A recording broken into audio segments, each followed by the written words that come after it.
It didn't just come preloaded with the... 5 of the most powerful men in late-night television walked onto one stage, and the whole thing was packaged as a tearful farewell. But nobody asked the question that actually matters. When this much power sits in one room, smiling for the cameras, what exactly are they protecting? Stephen Colbert, Jimmy Kimmel, Seth Meyers, John Oliver, Jimmy Fallon. 5 hosts, 5 networks, 5 massive contracts, and one shared secret. A podcast called Strike Force 5 that launched during the Hollywood writers' strike while their own writers walked picket lines in the August heat. They called it solidarity. They called it support. Paid their staff a fraction of what the podcast earned, and then they smiled about it on television. Let that sink in. Because what happened on that Ed Sullivan Theater stage wasn't just a reunion, it was a carefully orchestrated goodbye, designed to control a narrative that has been quietly unraveling for years. And tonight, we're pulling back every single layer. Stephen Colbert built his brand on fearless political commentary. He was the guy who stood at the White House Correspondents' Dinner in 2006 and roasted George W. Bush to his face. That moment launched a career that eventually handed him the most prestigious chair in late night, The Late Show. For 11 years, he held that seat. He won Emmy Awards. He crushed the ratings. And then CBS quietly announced the show was ending. No renewal, no second chance, just a cancellation buried inside a corporate restructuring. But here's the part that the network didn't want trending. Colbert himself reportedly lost $40 million tied to the show's operation. Jimmy Kimmel made the joke on camera, laughed about it, and the audience laughed too. But when a host loses $40 million and the network ends his show and nobody in the room blinks, you have to ask yourself who that room is actually performing for.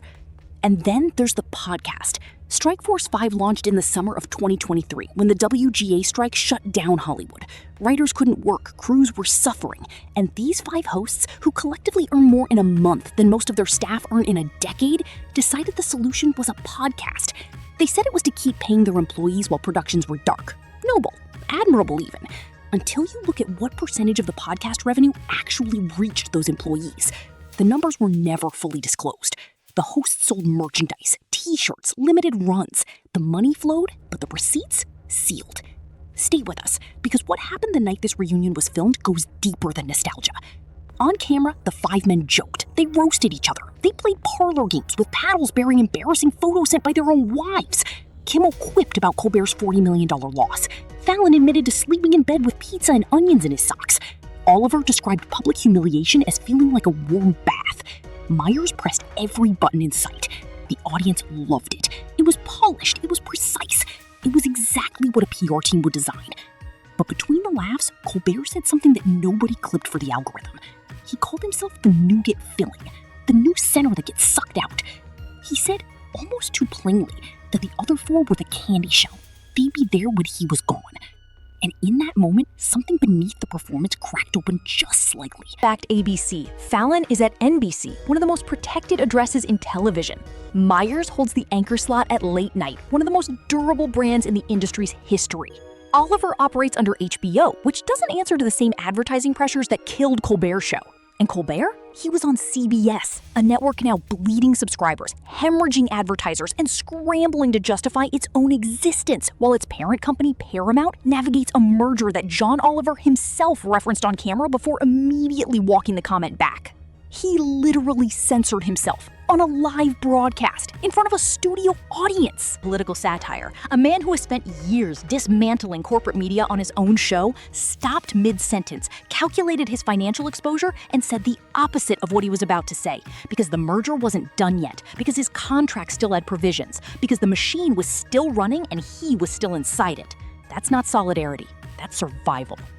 And then there's the question of that apparently drew a response from the First Lady, a response serious enough that Kimmel woke up to what he described as the only 4 people in the world who actually noticed being right there in that room. His own inner circle, not the audience, not the internet, 4 late-night hosts who live in the same invisible bubble, insulated from the reactions of the actual public by layers of producers, publicists, and platform algorithms. These men shape political discourse for millions of Americans every single You would be the only person who I would like just to go the to sleep, to be honest. Yeah. Do you enjoy how much And by their own admission, they exist in an echo chamber so sealed that it takes 12 hours for the people in their actual lives to notice when the President of the United States is reacting to their content. When Colbert stood at the end of that segment and thanked them, genuinely it seemed, for being models of how to do the job, he wasn't performing anymore. The warmth was real, and that's the most complicated part of this entire story.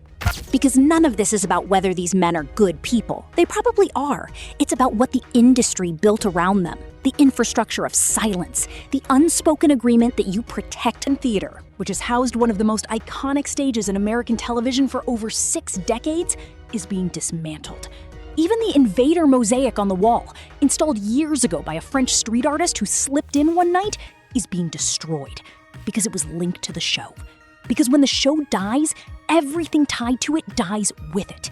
And somewhere in that metaphor is everything you need to know about how Hollywood actually works. Nobody is coming to save the thing that made them. They build the alias, they sell the replica, and they let the original burn. The Strike Force 5 episode dropped as a podcast. The auction went live, the charity received its donations, and 5 of the most powerful men in entertainment shook hands, hugged for the cameras, and went back to their respective networks, where their shows are still running, their deals are still intact, and their writers are still clocking in every morning hoping this restructuring doesn't reach their floor next. What investigations are ongoing into how the strike-era podcast funds were distributed? Unknown.